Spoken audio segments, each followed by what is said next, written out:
we've looked at a lot of dark cases, but Belle Gunness, she's on a whole different level. She basically turned her farm into a factory for murder. Oh, absolutely. I Yeah. mean, it forces a complete reevaluation of early 20th century Yeah. crime. When you look at the sheer scale of her operation, the meticulous planning, you realize this wasn't just some sudden crime of passion. Yeah. It was a sustained, industrialized business model, and it was built entirely on human lives. So today, we're taking you into the sociocultural environment that allowed her to thrive.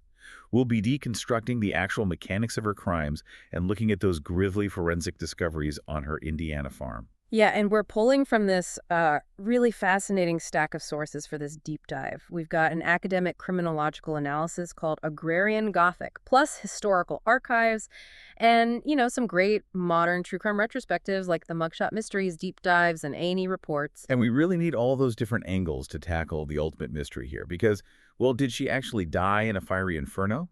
Or did she pull off one of the greatest vanishing acts in history? Right, that's the big question. Our mission today is to piece together this incredibly dark puzzle with you. So picture yourself stepping back into the late 1800s. We're heading into the heart of the murder farm to understand how a predator constructs a slaughterhouse in plain sight. Because, before someone can build a factory for murder, they have to learn the trade, right? Exactly. You don't just wake up one day knowing how to process human beings for profit. No, definitely not. To find the origins of those very specific, chilling skills, you have to look at the unforgiving socioeconomic realities of late 19th century Norway. She was actually born Brynhild Paulsdatter Storseth in November 1859. Okay. And this was in a municipality called Selbu, which was a remarkably poor, very geographically isolated rural community. Her family belonged to what was called the husband class. Husband. What exactly does that mean in that context? So in the Norwegian agrarian system back then, a husband was basically a tenant farmer. They didn't own the land. They essentially traded endless backbreaking physical labor just for the right to live in a tiny cottage on a wealthier farmer's property. Oh, wow. So like one step above indentured servitude? Pretty much, yeah. And as the youngest of 8 kids, Brynhild was thrust into that labor force almost immediately. Yeah. By the time she was 14, she was already working on neighboring estates, herding cattle, milking cows, and learning the incredibly harsh, visceral realities of agrarian survival. And that farm work, it wasn't just, planting seeds and harvesting wheat. It involved processing livestock. So she was learning how to butcher animals from a really young age. She was learning anatomy through pure necessity. I mean, when you were processing your own livestock to survive a brutal Scandinavian winter, you learn exactly how a mammalian body is put together. Right, you have to. You learn where the joints meet, how to bleed an animal properly, how to break down a large carcass efficiently. Oh. But by 1881, when she was 21, she realized this husband system offered zero upward mobility. So she leaves. Yeah, she joins the massive wave of Scandinavian migration to the United States just to escape that grinding poverty. She actually came through Castle Garden in New York, which was the precursor to Ellis Island, changed her name to the much more American-sounding Belle, and traveled to Chicago to live with her sister. And Chicago in the 1880s, it was a powder keg of rapid industrialization, just exploding with immigrants, factories, stockyards. And her early years there really set the stage for everything. She worked in domestic service, but she also secured a job at a butcher's shop cutting up animal carcasses. Which is a crucial detail. Yeah, the sources describe her as being a very physically imposing woman. She eventually stood around 5'8" and weighed over 200 pounds. She had immense physical strength. And in that butcher shop, she was basically taking a paid internship in dismemberment. That's exactly what it was. She was taking that rough farm knowledge and refining it into advanced anatomical precision using professional tools. But wait, if she was just a butcher's assistant and a domestic worker, how does she make the leap from cutting meat to engineering these complex financial frauds? Because that's a huge jump. It is a huge jump. Huh. But she was incredibly observant. She saw the vulnerabilities of the newly emerging urban bureaucracy. Chicago in the 1880s was a place of massive urban anonymity.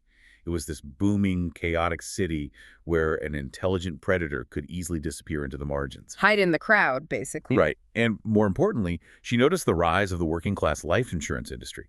Before this era, life insurance was mostly just for the wealthy. But in the late 19th century, mutual aid societies and corporate burial insurance policies started heavily targeting poor immigrants. So the pitch was like, pay a tiny premium every month, and if tragedy strikes, your family won't be ruined by funeral costs. Exactly. And Belle realized this whole system was entirely reliant on trust and very rudimentary paperwork. Which brings us to her first marriage in 1884. She marries a fellow Norwegian immigrant named Mads Sorensen. Okay, the Sorensen era. Yeah.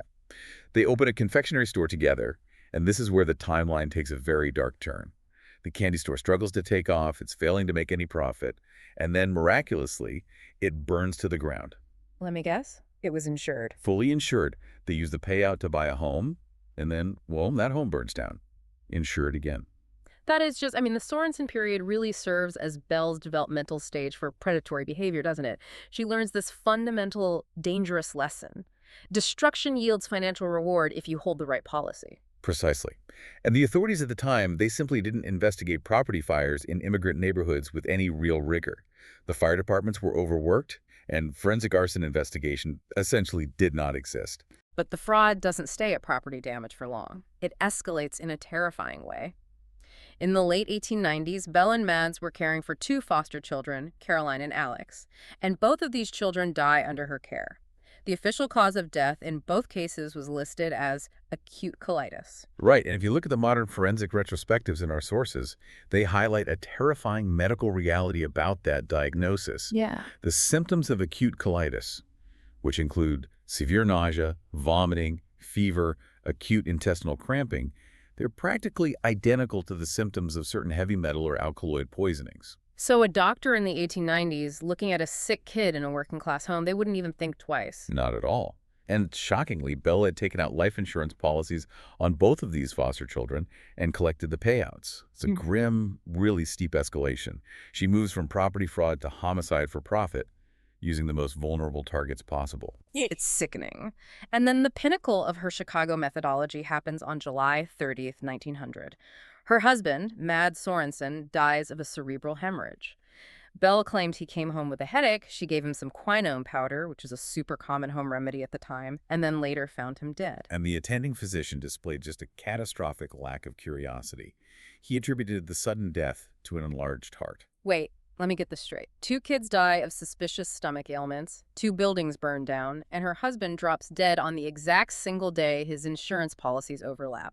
Because the records show Mads had one policy expiring on July 30th and a brand new policy going into effect on that very same day. Yes, the timing is staggering. She collected on both. She walked away with up to $8,500, which is roughly the equivalent of $300,000 today. How did she not get caught right then? The statistical improbability of a man dying on the one day his policies overlap is just wild. You have to view this through the lens of early 20th century data management. In 1900, there was no centralized database, right? Insurance companies did not communicate with one another at all. So the left hand didn't know what the right hand was doing. Exactly. The company paying out the expiring policy had absolutely no idea another company was paying out a new policy. Furthermore, Belle was mastering the psychology of societal expectation. What do you mean by that? Well, Mads' extended family was actually highly suspicious. They demanded an inquiry because they knew Mads was a perfectly healthy man. But Belle performed her societal role with absolute perfection. She played the weeping, devastated widow to the letter. I see. The medical and legal systems back then were heavily biased by Victorian cultural assumptions. The idea that a mother and a wife could systematically murder her children and her husband for a payout, it was so deeply contrary to the era's ideals of passive, nurturing womanhood. So the coroner and the police were just psychologically blind to the possibility.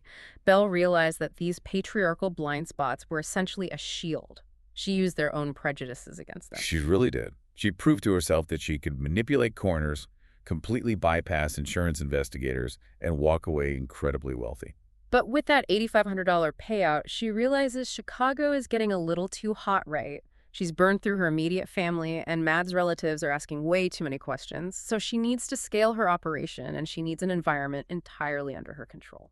Yes. So in late 1901, she takes her wealth and purchases a 42-acre farm on McClung Road in Porte, Indiana. And the geopolitical placement of this farm was strategically brilliant. How so? Well, LaPorte offered the profound isolation of the rural Midwest. It gave her massive acreage and total privacy for her activities. Yet it was situated close enough to Chicago's massive transportation and rail hubs to allow for an easy flow of people, goods, and eventually, Victims. Right, so she brings her remaining foster and adopted children with her, including a young teenage girl named Jenny Olsen. And Belle quickly establishes herself in this new community. In April 1902, she marries Peter Gunness. Fellow Norwegian immigrant. Yeah, he's a hardworking hog farmer and, importantly, an experienced butcher himself. He brings his two young daughters from a previous marriage into the home. It looks like the perfect blended agrarian family. But the illusion is remarkably brief.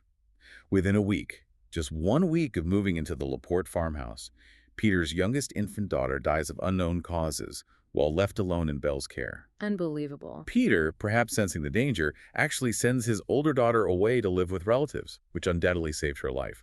Because just 8 months into the marriage, in December of 1902, Peter himself meets a gruesome end. The story Belle gave the local police about this is just wild. She claimed Peter was standing next to the kitchen stove in the evening, reaching down for his slippers.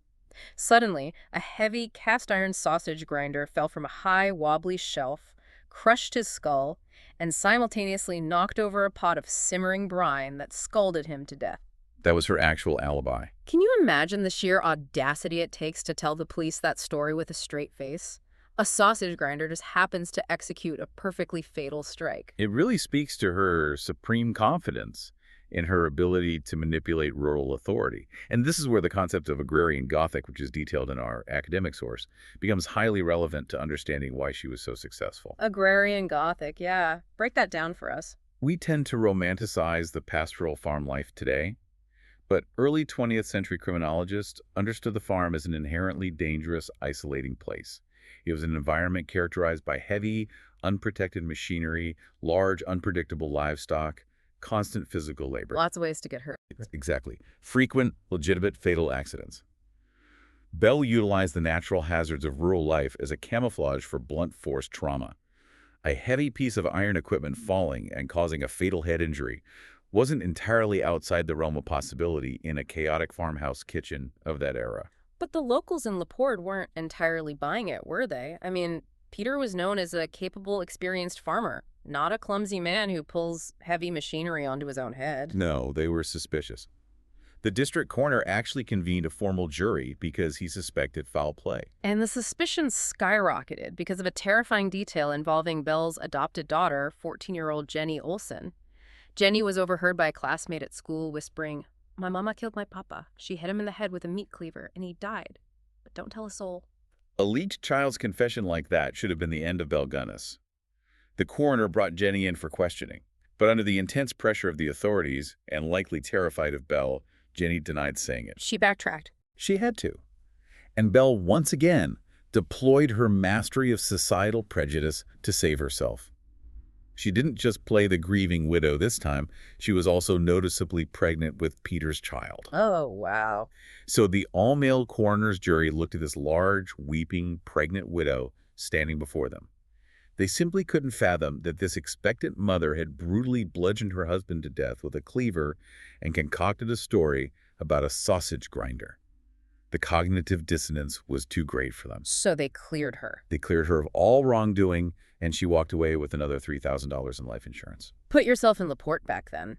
You hear the playground gossip from a terrified teenager. You see this string of incredibly convenient deaths, but you're paralyzed by the era's presumption of female innocence. By letting her walk away, the authorities essentially gave her the green light to fully industrialize her crimes. Absolutely. Peter's death marked a critical operational turning point. Belle realized that marrying local men, or men with local family ties, drew far too much scrutiny. Too many people asking questions. Right. Even though she beat the murder charge, the coroner's inquest was an unacceptably close call. She needed a new supply of victims. She needed people with absolutely no ties to Laporte, people who wouldn't be missed by neighbors right away. And she needed a way to bring vast amounts of wealth directly to her door without the legal and social entanglements of actual matrimony. Which brings us to her next phase. She wasn't just some random killer. She was using newspaper ads, literally promising love and a home, just to get these guys to bring their entire life savings to her doorstep. It's so predatory. It is the absolute definition of predatory behavior. She began placing advertisements in Norwegian-language newspapers all across the Midwest. She was targeting immigrant communities in Chicago, Minnesota, Wisconsin, the Dakotas. The sources describe this tactic as the linguistics of predation.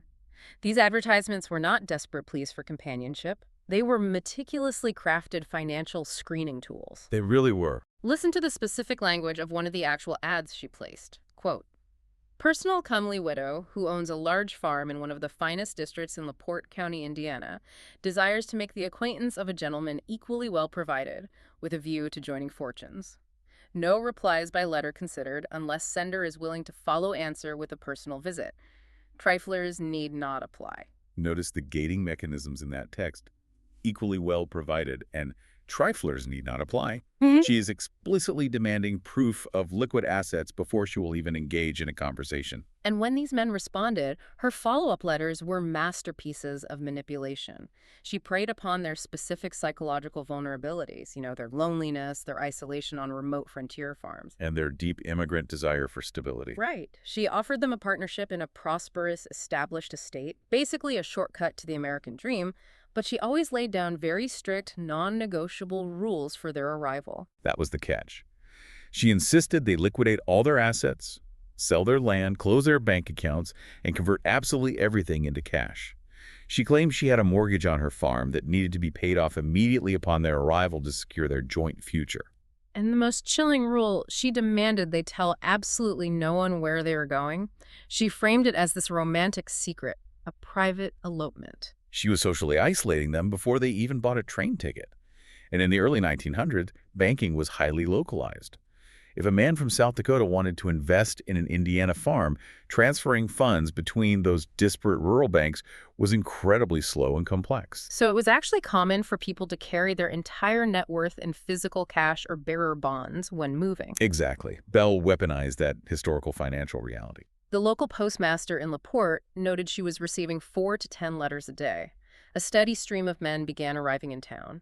There was John Moe from Minnesota, who brought over $1,000, Henry Gerholt from Wisconsin, Old Budsberg, an elderly widower who mortgaged his land and brought several thousand in cash. So much money. They would arrive at the train station, be seen riding out to the McClung Road farm in Belle's carriage, and then they were never seen again. The psychological mechanism here is identical to modern-day internet catfishing or romance scams.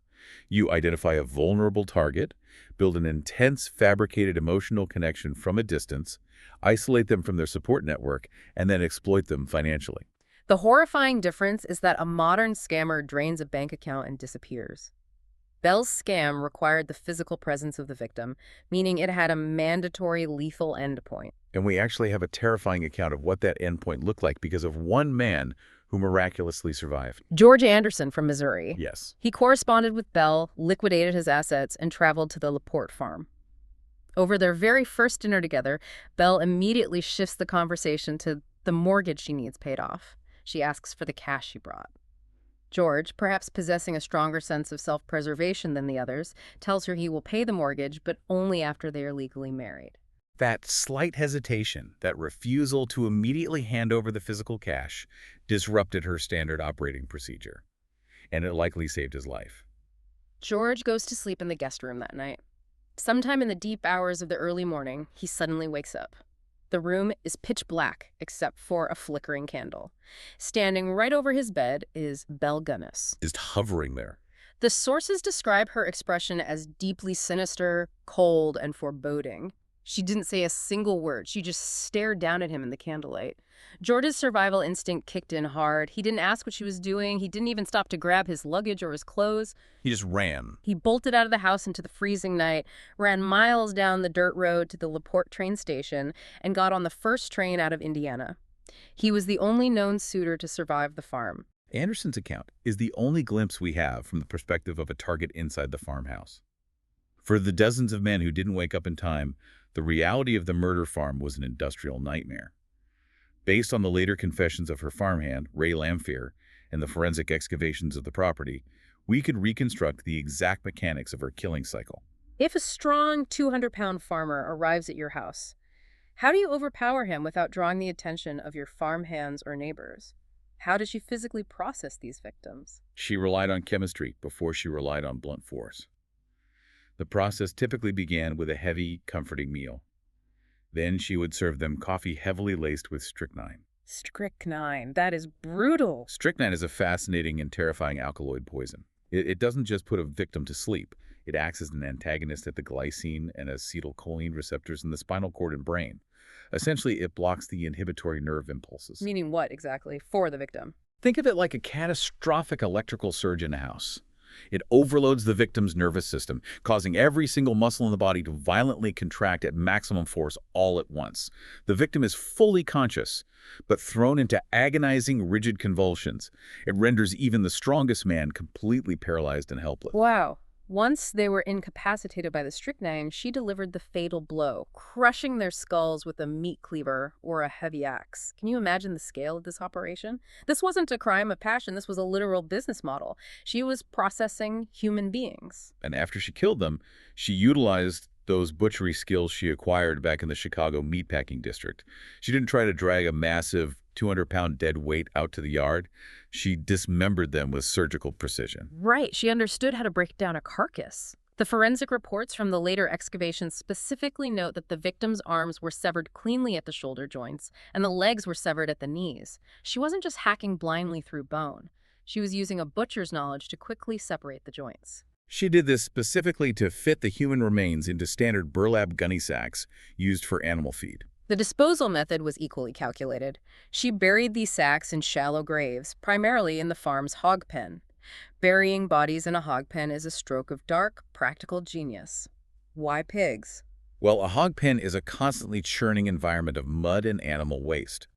The heavy footfalls of dozens of pigs easily obscured the soft, freshly turned soil of a new grave. The overwhelming stench of the pig farm perfectly masked the smell of human decomposition. Nature's cover-up. Exactly. Furthermore, swine possess highly corrosive digestive systems and will readily consume meat and bone. Local legends, which are supported by some historical accounts of her purchasing massive quantities of quicklime, suggest she routinely fed the smaller, softer remains directly to the hogs, completely erasing the physical evidence of her crimes. It is a perfectly closed, terrifying ecosystem. And she wasn't just killing the suitors who answered her ads. Her own adopted children became liabilities. Remember Jenny Olsen, the teenager who whispered about Belle killing Peter Gunness? Yes, the loose end. By 1906, Jenny was becoming a young woman, capable of understanding and perhaps exposing what was happening on the farm. Suddenly, Belle tells the neighbors that she has sent Jenny away to a prestigious finishing school in Los Angeles. Which we know was a lie. From a psychological profiling perspective, Belle exhibits an absolute void of empathy. The academic analysis notes that she seamlessly combined the historically female method of murder, poisoning, and caretaking with the traditionally male method of extreme blunt force trauma and dismemberment. She really inverted every expectation of her era. She did. She utilized the guise of a Midwestern mother and a farmer, the ultimate symbols of nurturing, life, and domesticity, to mask a reality where she treated human beings entirely as raw material, just to be harvested for financial gain. But how long could a system like this possibly run? I mean, she is hauling in thousands of dollars at a time. Neighbors constantly see huge, heavy steamer trunks being delivered to the farm by suitors, trunks which Belle was known to effortlessly hoist onto her own shoulders and carry inside. She was running a highly profitable slaughterhouse. But eventually, any industrial system breaks down. And true. The system fractured because she made a critical error in target selection. She designed her system to prey on lonely, isolated men, but she severely underestimated the investigative tenacity of family bonds. Specifically, she underestimated a man named S.L. Helgelian. In January 1908, a prosperous South Dakota farmer named Andrew Helgelian answers one of Belle's newspaper ads. They begin exchanging incredibly passionate letters. Belle writes to him, "My heart beats in wild rapture for you, my Andrew. Come prepared to stay forever." She is laying it on incredibly thick. And Andrew falls for it completely. He packs up his entire life savings, a massive cashier's check for $2,900, and heads to LaPorte. Upon his arrival at the farm, Belle's primary objective is converting that paper check into untraceable cash. She insists they go to the local bank in LaPorte immediately. She forces Andrew to cash the check. The bank officials actually warn him about the dangers of carrying that much physical currency. But Belle is adamant. She demands the entire sum in large bills. And a few days after that bank visit, Andrew Helgelian vanishes. But Andrew had made a crucial mistake that broke Belle's rules. He hadn't kept his destination a secret. His brother, as Helgelian, knew exactly where he had gone and who he was going to see. When Andrew stops writing home, Azel starts sending letters directly to Belle, demanding to know where his brother is. And Belle, displaying incredible hubris, writes back saying, "I don't know where he went. He left my farm. But why don't you bring some money and come out here and we can search for him together?" She actually attempted to lure the investigating brother into the exact same trap. She believed her own myth of invulnerability. But Assel wasn't blinded by romantic promises. He refused to accept her narrative and informed her in no uncertain terms that he was traveling to Laporte to involve the authorities. So Belle realizes the walls are rapidly closing in. The isolation she relied on is compromised. She needs an exit strategy, and she needs a scapegoat to distract the local police. Enter Ray Lamphere. Ray Lamphere. Lamphere was her hired farmhand. They allegedly had an on-and-off romantic relationship, but he had become increasingly erratic and jealous of the constant stream of wealthy suitors arriving at the farm. Belle had recently fired him. So Belle goes into town and starts meticulously laying the groundwork for a cover-up. Creating a narrative. Right. She goes to the local authorities and a lawyer, tearfully claiming she is terrified that Ray Lamphere is going to murder her and burn her house down. She even hastily drafts a will, leaving her estate to a Norwegian orphan's home in Chicago to paint herself as a saintly, vulnerable woman. She is intentionally constructing a legal and social narrative where she is the helpless victim of a deranged, vengeful ex-employee. It is a preemptive defense strategy. And then, on the night of April 28, 1908, the Gunness farmhouse burns completely to the ground. Imagine being the investigator after that fire in 1908. You arrive at the smoldering ruins. You think you're dealing with a tragic, clear-cut arson case committed by a disgruntled farmhand. You find bodies in the basement. It seems like the terrible conclusion to Belle's fears. But then, Al Helgelian arrives in Laporte from South Dakota. He wasn't going to let it go. No. He refuses to believe his brother just wandered off, and he certainly doesn't believe this fire is a coincidence. He practically forces the local sheriff, Albert Smutzer, to let him and a former farmhand dig in the yard. They bypass the burnt house and go straight to the hog pen. They find a soft depression in the mud and start digging. Almost immediately, they pull up a burlap gunny sack. Inside are 2 hands, 2 feet, and a severed head. Azel recognizes the face instantly. It's his brother Andrew. You start digging for one body and you just keep finding more. In the hog pen, in the garden. It's like a horror movie. The sudden transition from a standard arson investigation to the unearthing of a mass grave was a watershed moment in American criminology. Sheriff Smutzer, completely overwhelmed, ordered a full excavation of the property's soft soil. Over the next few days, the true, unimaginable horror of the McClung Road farm was laid bare. They found the dismembered remains of the suitors we mentioned, John Moe, Henry Gerhold, Ole Budsberg. And tragically, they found the bodies of children. They unearthed Jenny Olson, proving she obviously never made it to that finishing school in Los Angeles. The sources confirmed they found at least 13 bodies. But because the recovery methods of 1908 were so primitive and the bodies were so severely butchered and degraded by the soil and the hogs, the exact count is impossible to know. Some historical estimates put the victim count at over 40. Over 40. And the public reaction to this discovery was absolute madness. This became one of the first major true crime tourism events in American history. Up to 15,000 gawkers arrived on special excursion trains from Chicago and Indianapolis. Treating it like an attraction. They were trampling the crime scene, having picnics on the lawn, buying souvenirs from vendors who set up stands selling ice cream and popcorn right next to the open, rotting graves. It was a catastrophic failure of early 20th century forensics. In 1908, the concept of securing a crime scene was virtually non-existent in rural jurisdictions.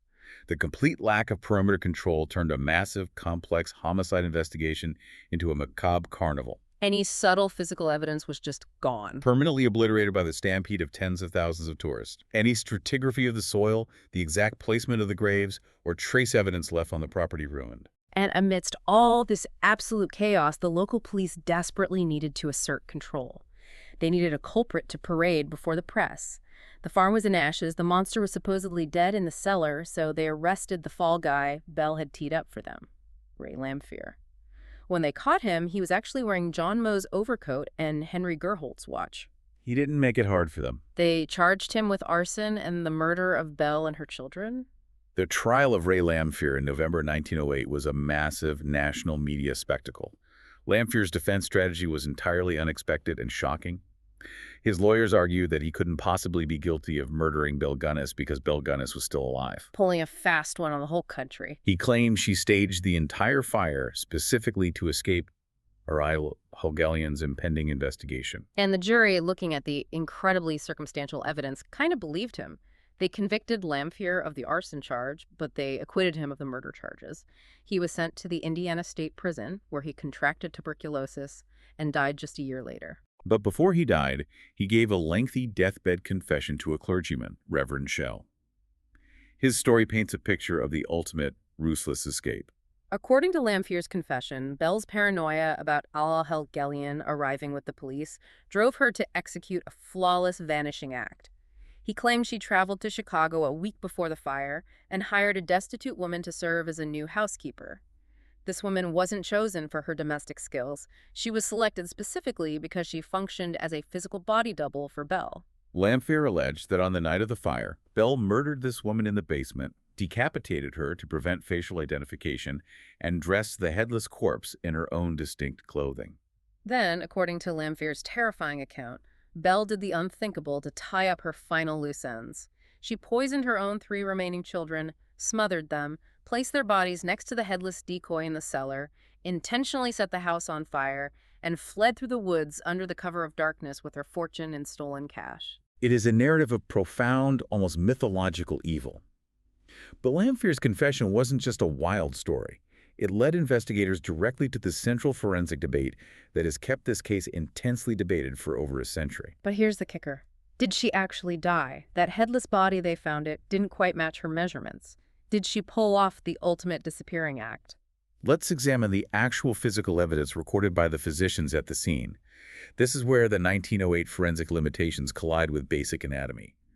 Belle Gunness was famously known throughout La Court to be a robust, heavily built woman. She was 5'8", weighing between 200 and 250 pounds. A large woman by any standard. Very. The local physicians who examined and measured the headless, charred corpse pulled from the basement recorded its dimensions as being roughly 5'3" and weighing around 150 pounds. That is a massive 5-inch height discrepancy and a 50-pound weight difference. That's a completely different person. Even accounting for the shrinking effects of a fire on human tissue, that skeletal difference is practically impossible to reconcile. If you're a coroner, how do you look at a body that is 5 inches shorter and 50 pounds lighter and just shrug and say, yep, that's her? It is a textbook psychological example of confirmation bias operating under immense political pressure. You have to understand the position of Coroner Charles Mack. He and the local government were under intense national scrutiny.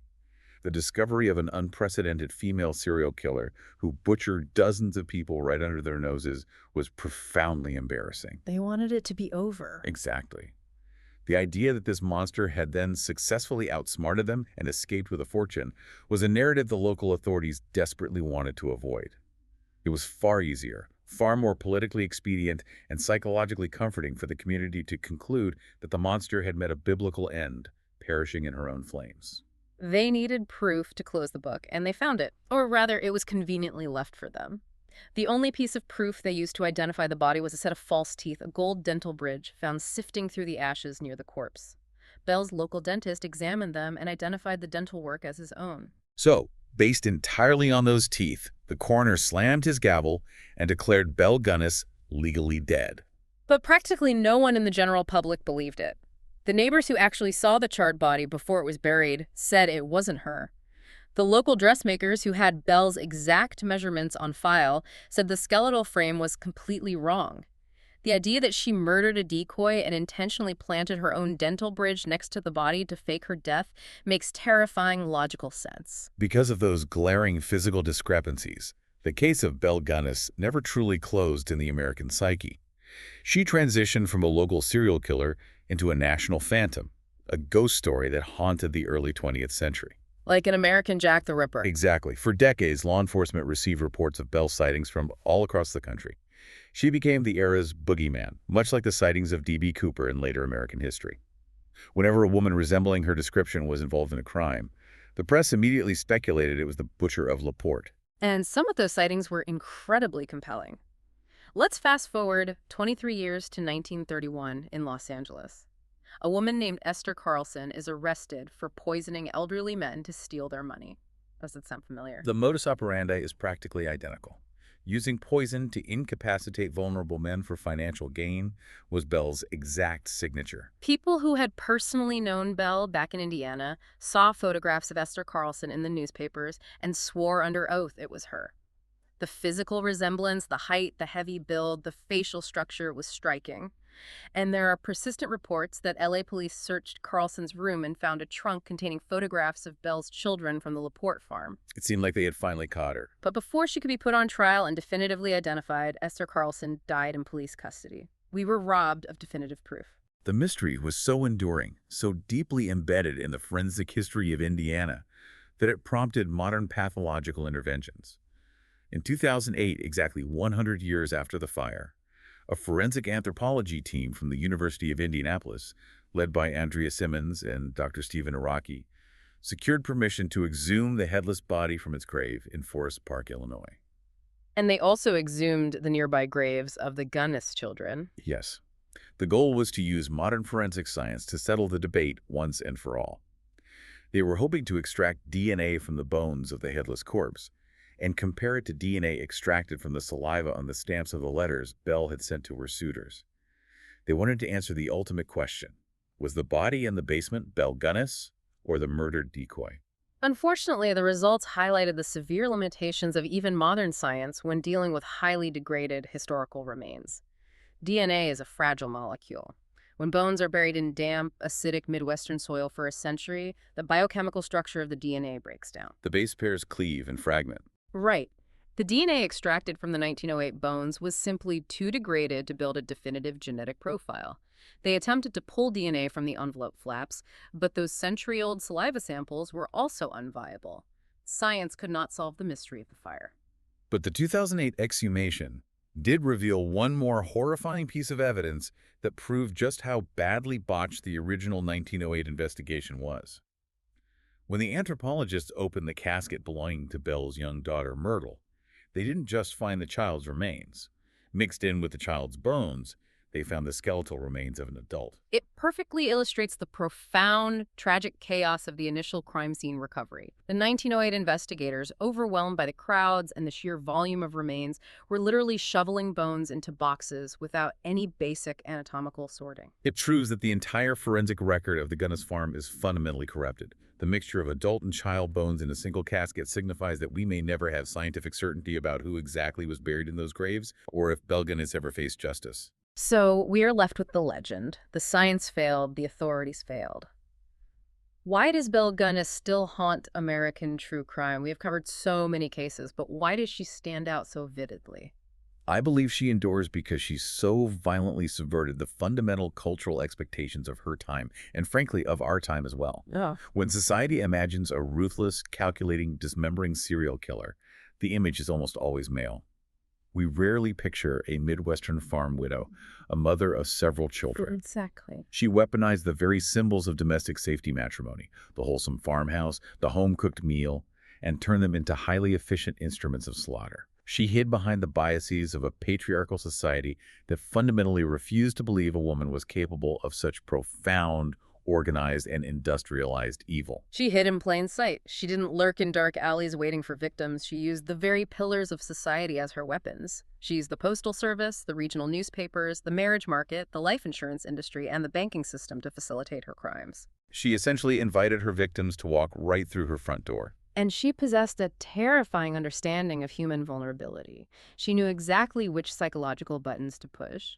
She knew exactly what words to write to a lonely, isolated immigrant farmer in South Dakota to make him pack up his entire life, liquidate his hard-earned savings, and travel hundreds of miles to her farm. It's chilling. Which leaves us with a truly chilling thought to mull over.